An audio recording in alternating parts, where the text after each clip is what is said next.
Yo, it's me, Danchou. Welcome back to the Hideout, you guys, and I'm so glad you guys can make it. And we are back with another Jujutsu Kaisen Chapter Review / Discussion, Chapter 165. We're back in the Tokyo colony, you guys. Yuji and Higaruma fight is getting serious, and Yuji asked for a retrial. He thought he was being smart. He thought he was doing the thing, and now he's being tried for Sukuna's murders, and he pleaded guilty. So yeah, we got stuff going on. But we're going to break this chapter down from start to finish as we always do. This really got me thinking about where Higaruma was going to play out in the rest of Jujutsu Kaisen, because I think Akutami is trying to allude to some things here. So we're going to see how that goes, you know what I'm saying, from here on out. But I'm going to talk about my thoughts on that once we get into the review. But as I always say, you guys, if you like this content from me, make sure you hit that like button. It's really always appreciated when you guys do that. Hit that comment section down below and let me know what you think about the chapter yourself before you watch this, and also let me know what you think about the chapter after you watch this, all right? But before we get into the video, intro.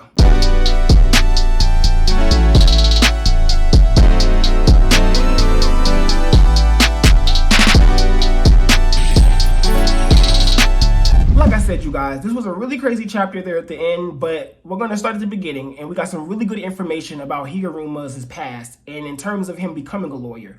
And that was crucial and cool information because we know that Higaruma's a genius. He didn't have to work really, really hard to become a lawyer, but it also confirms that even though he's a genius, he didn't necessarily become a lawyer because he was a genius. As we know, when we initially got introduced to him, formally got introduced to him, it talks about how basically Higaruma says when he was a kid, he always wanted to fix things that he thought was wrong. So we know for a fact that Higaruma has always just wanted to be this type of guy. So he always was naturally smart when it comes to the lawyer stuff. He's always wanted to do it. So he's able just to input certain information to get the result that he wanted.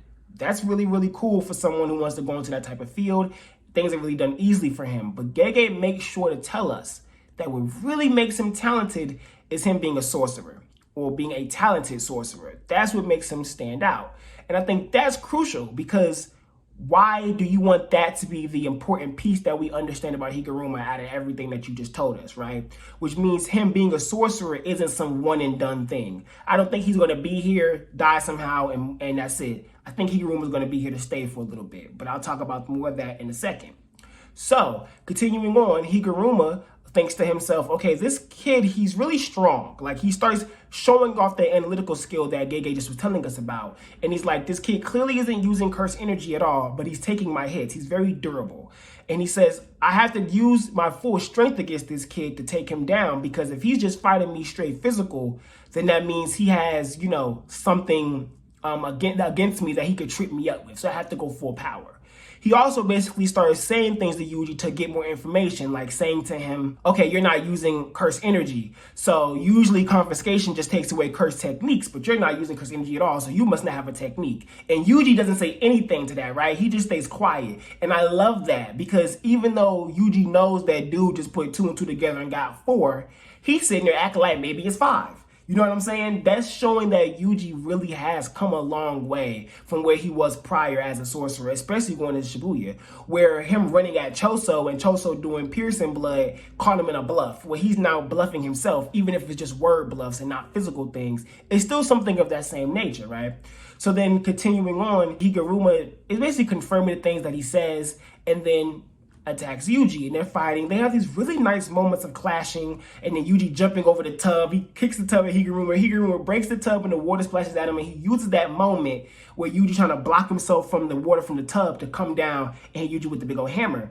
And when that happens, Higaruma says something very interesting that I pointed out on Twitter, where he says he's like an unbreakable doll. And when we think about that, Yuji's supposed to be Sukuna's unbreakable vessel. He's supposed to be able to withstand things physically, right? He's supposed to be able to do things greatly on a physical level before even getting into the curse energy aspect of it. All for Sukuna to have this perfect new body he can take over, right? So it's really crazy Higaruma says that. Like, he has no idea really what he just said and how it really relates to everything being done here. And that's why I kind of think, leading into my later points, of how Higaruma's going to play a bigger role in being an ally than I had thought. I thought he would be a villain, but I think maybe he is going to be an ally, and I'll talk about that soon, because Yuji starts thinking to himself, I have to do something quickly. Like, dude is on me bad. I don't have no curse energy. He's taking the hits and stuff, and Higaruma's surprised, but Yuji himself is like, what the hell? Like, I'm really taking some hits here.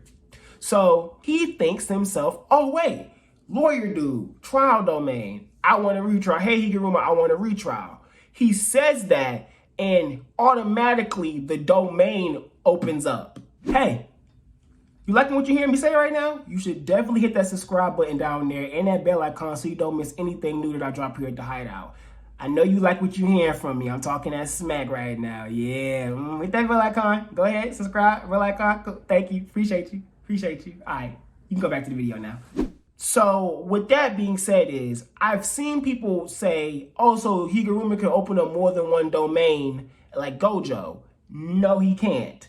This is still the domain being in effect. So because Yuji, if the domain was no longer in effect, Yuji would have his curse energy back. You feel what I'm saying? So because he does not have his curse energy, the domain is still in effect. Even though it's not out there and they're not being held down by the barrier, the technique that was inflicted because of the domain is still in effect, which means the domain to a degree is still in effect. So when Yuji goes, Higaruma or judgeman, I want a retrial, it automatically starts going back into a trial area domain, because that's what's going on. They're technically fighting within a trial room, technically. And then when he asks for the retrial, it sets up back just like a courtroom, and then boom, they're into it. And that is probably when, after you ask for a retrial, judgment will bring up an even worse crime than the crime before. And the worst crime that was on Yuji's plate was the execution or the killing of all those people in Shibuya on Halloween. This is when Higaruma looks angry. Like he looked angry in the face and is holding the evidence. I really want to know what they was going to show, to be honest. But Higaruma is angry and he's holding the evidence, right? And he has this angry look on his face, but when it's said, but then when, like, you know, Yuji processes it, and then he automatically just says next page, like, yeah, I did that. I'm not going to deny it. I'm not going to lie. Boom. Higaruma's face is pure shock. He goes, you know, wide-eyed, like, you know what I'm saying? Like, whoa, like, okay, he just admitted it. Clearly, someone as smart as Higaruma knows it can't be that simple, because why would this kid lie to me about being caught gambling, but then tell the truth about killing people? You kind of get what I'm saying?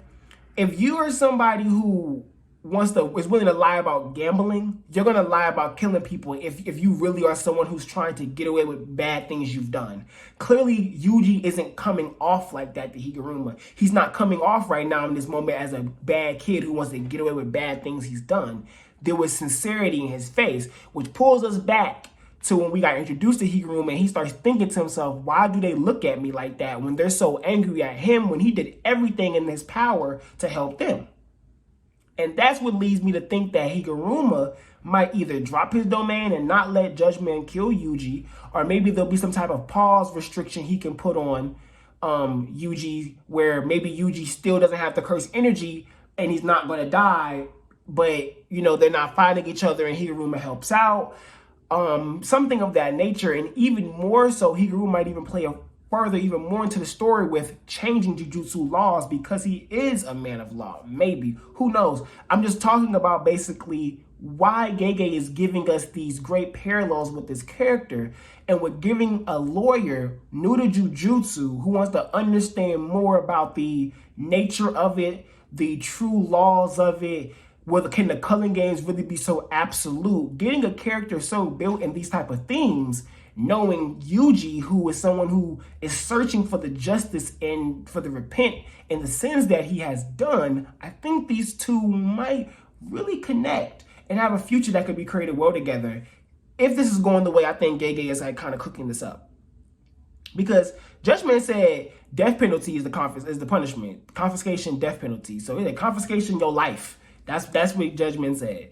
And I just wonder if Higaruma is going to not let that happen and keep his eyes open, like he has said when we had first met him. There were so many parallels to this moment and to Higaruma's character that I feel like Gege's clearly saying to us that this isn't going to be some, oh yeah, let's kill this kid. It won't be that simple. Or maybe Higaruma will think this kid has to die and somebody will jump in and have to save Yuji in this situation. We'll probably just still have to see, but I'm just really excited for where everything is going to go here. Next week is going to be insane. I think Gege's cooking up way too great of a little scenario here. It doesn't feel like this is a good spot to skip to something else. This seems like something to go right back into the beginning of the next chapter. But like I said, we never know with Gege. We'll always have to see. Okay, you guys, that's really all I have to say for this chapter. I'm excited for the next one. I'm really, really ready for all of the stuff Gege's bringing to us. Let me know what you guys think in the comment section below. Make sure you hit the like button in this video if you liked it. Hit the subscribe button. If this is your first time at the Hideout and you made it to the end and you haven't already, I would really appreciate that. And that bell icon. If you want to be a Danchou Hideout member, hit the join. And we got a whole bunch of other links for the Discord and things like that in the description below. So hit that up. But it's your boy Danchou. Thanks for coming back to the Hideout, you guys. Peace.